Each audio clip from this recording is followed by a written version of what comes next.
What is the you that can be separated from the physical? Is it a fact that you gathered your body over a period of time?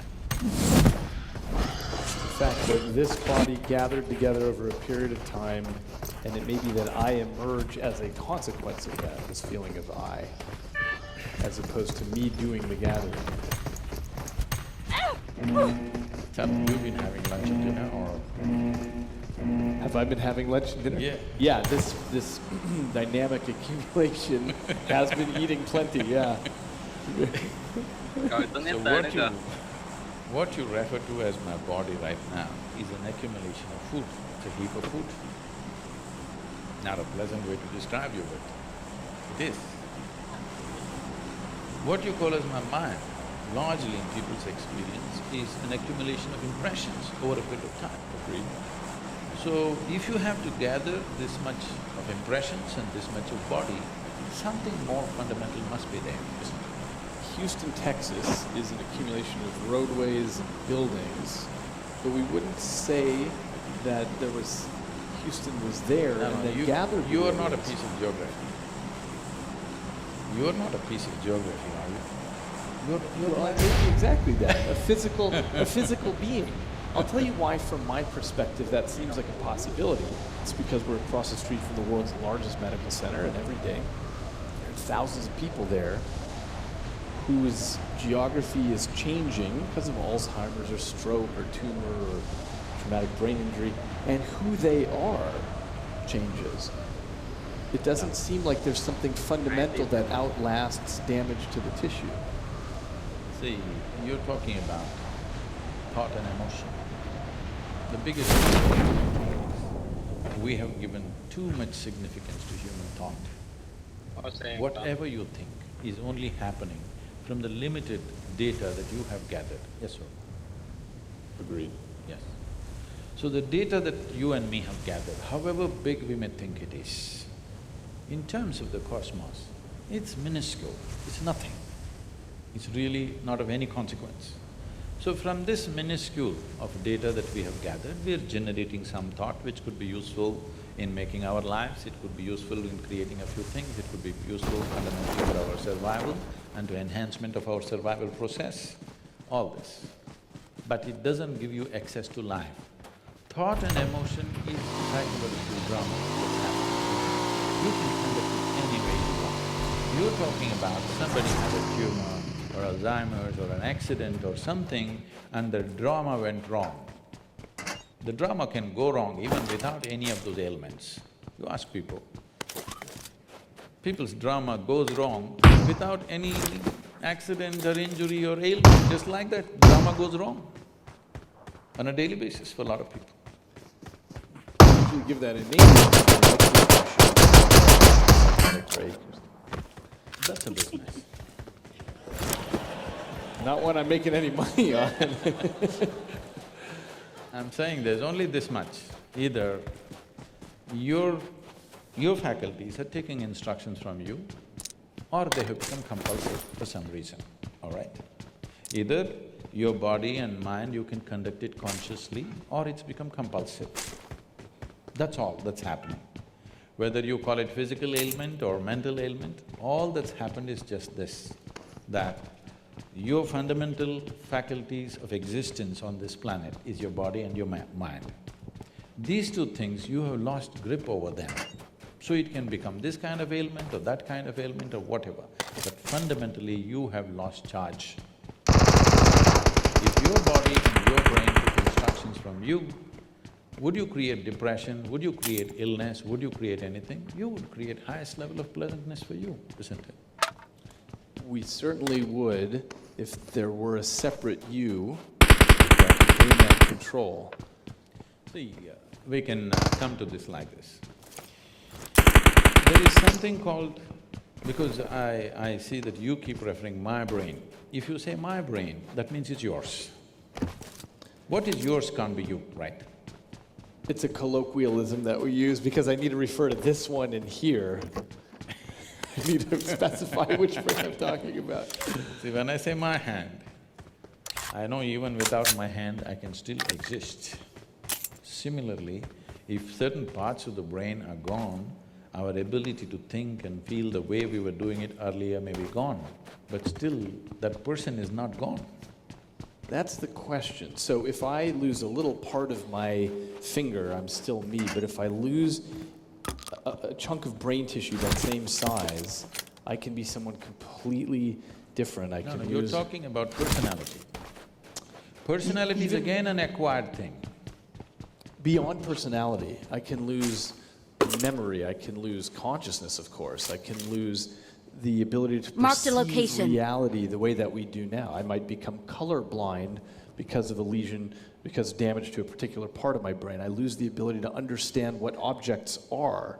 Okay, let's come to this. See, suppose somebody became colorblind because of an injury or whatever that happened to them, unfortunately. That person still knows, I have become colorblind, isn't it? He's still there. It's true. It's not true for example, a person who is born colorblind. They don't even have a concept that they could be. They don't have a concept of color. So let's say a person who's born blind entirely. They don't even them. Do they? Even a person who has visually impaired, who's never seen the world around, he still exists. He's as much a man or a woman as anybody else can be. It's just that if all of us were blind, we would be quite a fine society without eyes. Right. Yes, isn't it? Only because somebody has and I don't have.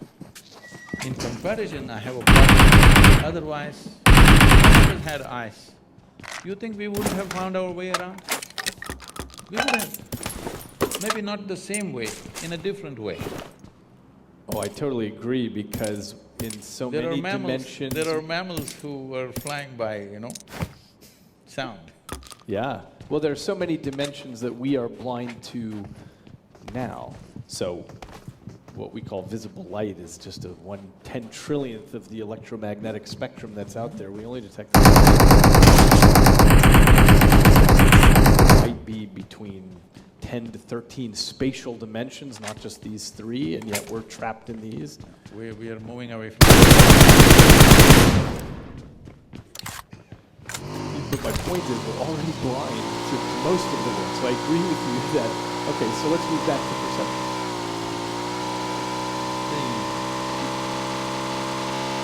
What an individual life is, you cannot disable with your life.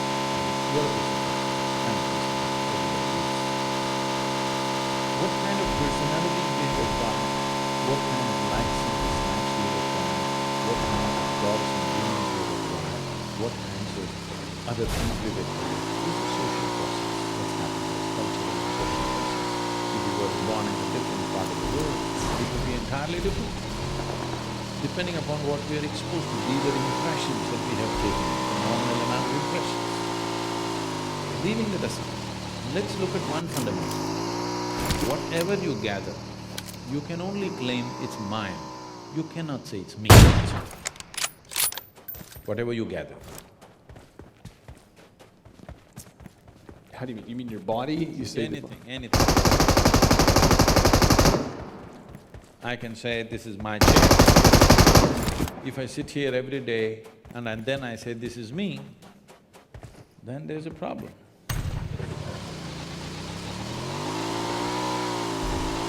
I think there's a possibility that it's exactly what happens, that the stuff that this piece of life can end up controlling becomes me. The reason I think of this as my hand is because it's most of the time is under the control… My hand is okay, no problem. My hand is okay, me is the problem. My hand means it belongs to you, no problem with that. When it becomes me, then it leads to a completely distortion of perception. Okay, I think so. You're talking about identity, what you identify yourself as. See, the nature of the mind is such, it is looking for because human intellect, human intelligence has broken out of a certain bond which was there for every other creature, that they could function like an automated machine through certain instinctual process. What has happened with the human being in the process of evolution is the human being has broken out of that instinctual process and there is an intelligence which has to function consciously.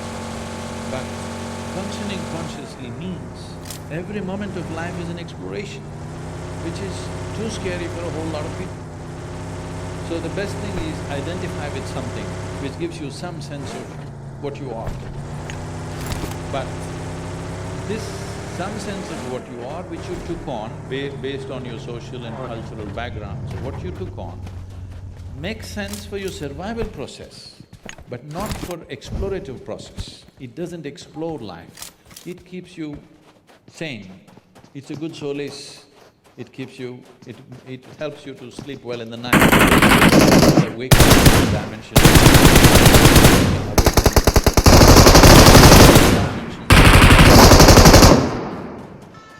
So if this has to happen, the most important thing is to be able to sit here, Marked a not location. identified with anything. When I said it's so hard to remain uneducated Marked a in this location. world, because everybody is busy wanting to teach you something.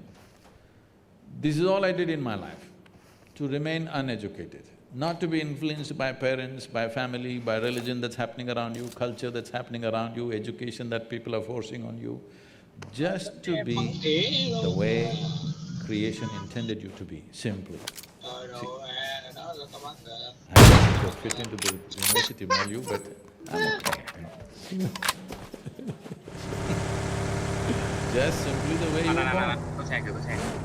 Not tangling up your intelligence to any particular thing, either your nationality or your religion or your race or your creed or your family or any kind of identity or your gender or whatever, simply to be able to view your life just as a piece of life.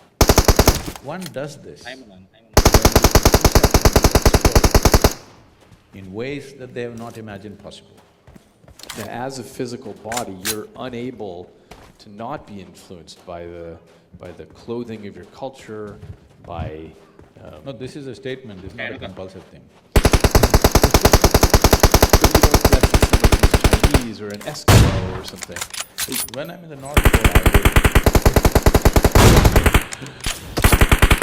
So you can't help… So from my perspective, there's this issue of brain plasticity, which is to say that we absorb what's coming in, and I think it's exactly consistent with your description about who you are in the end is an accumulation of all these perceptions. There's also the case that we come to the table with some pre-programming, which I think is consistent with what you're talking about leading up to this point. But because we are creatures that go around and vacuum in the cultures, we speak this particular language, and we are males, and we dress in certain ways, it's hard to avoid that. Now, I'm guessing you're going to say, but you don't identify with it. Is that right?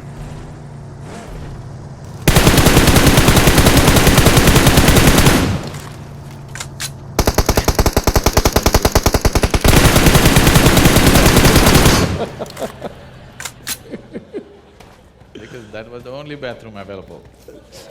Yes. So, by social norm, you do certain things. Only women's room, I don't know why they put it like that, I don't know. I went in, every other male went in, only the female did not go. So, now what you do for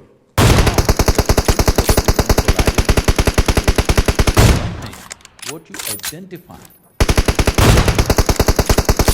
moment you identify with anything for that matter, starting from your body to everything else, what is your body is the limited body, what you call as family is a larger body, what you call as community is a much bigger body, what you call as a nation is a much bigger body, what you call as humanity is a much bigger body. This is how human identities go.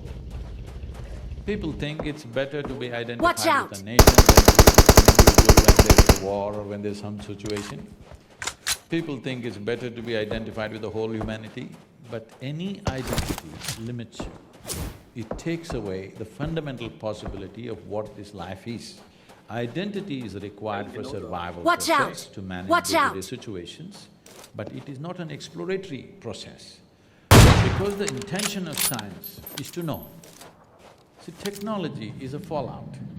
Unfortunately, in this world, nobody would fund science if it didn't spin technology. It's very unfortunate because human intelligence wants to know, it need not be useful. It simply wants to know. Watch out! So technology is useful, and what is useful today, tomorrow you may realize is very destructive. It may take away our life.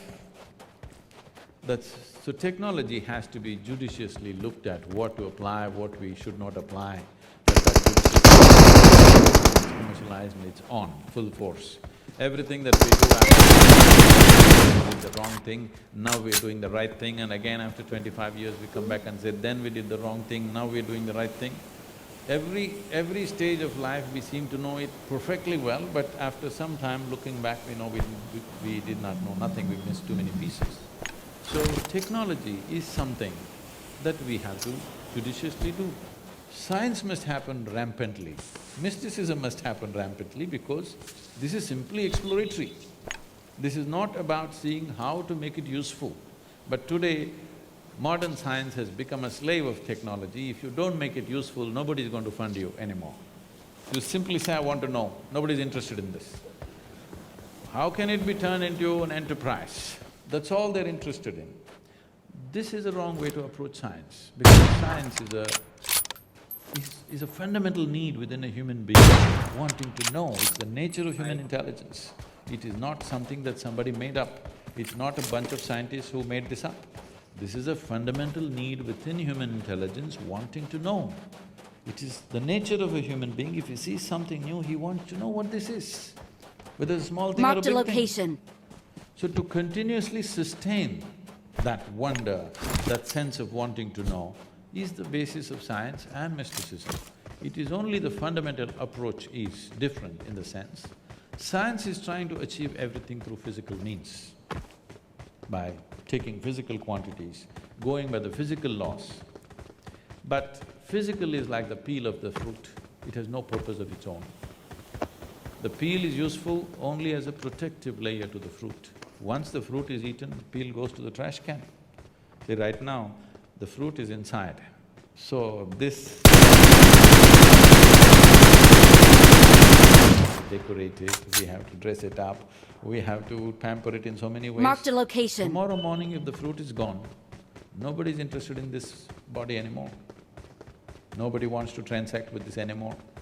Only because there is something else inside, body is such great gone. What is this? This is just like a fruit peel. People want to get rid of it at the earliest. At least in America they dress it up. In India, within 4 hours you must get rid of the body, that's the rule. Because once it's dead, leave the dead to the dead, you know, somebody said long time ago. Once, as long as they're alive, you do whatever. Once they're dead, you're done.